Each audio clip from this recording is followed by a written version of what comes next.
We have been going through the book of 1 Peter, being reminded who we are in Christ Jesus.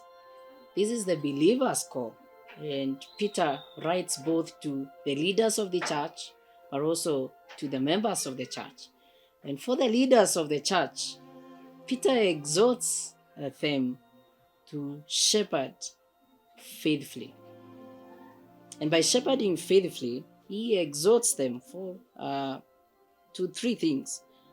One, that they ought to shepherd God's people, not under compulsion, but willingly, not for dishonest gain, but eagerly, and not domineering over the flock. But I think that's core is countercultural when there is a rise of all manner of shepherds or who purport to be shepherds. I think Peter is writing to remind us of faithfulness in shepherding. This is how it looks like. But the second thing Peter does, he writes to all believers and he calls them to submit to the leaders that God has placed over them. But also, the second thing is to live in humility, to work in humility with one another, where we are serving one another in all humility.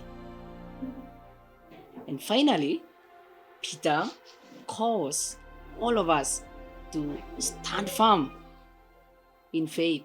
That's how we resist the enemy.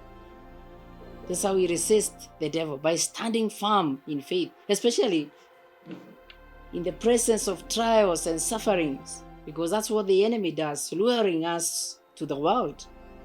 But Peter is writing and exhorts the believers to stand firm in faith, to stand firm in what we have believed in, to stand firm in the gospel, because it is in standing firm in Jesus Christ, in faith, in the gospel, then that we resist the devil and all his schemes to lure us to the world. May the Lord help us that we will be of those who stand firm in faith and stand firm in what we have believed in and stand firm in the gospel of Jesus Christ. This is the comfort we have for us believers. And after you have suffered a little while, the God of all grace, who has called you to his eternal glory in Christ, will himself restore, confirm, strengthen, and establish you. This is the comfort, believers. You who is going through hard times, through suffering, through pain, especially because of your faith. This is not all that there is in this world. The comfort is, this is in a short while, and after that, you will be all comforted, you will be all restored, you will be all established. So for us then is to forge on, is to continue standing firm in the Lord.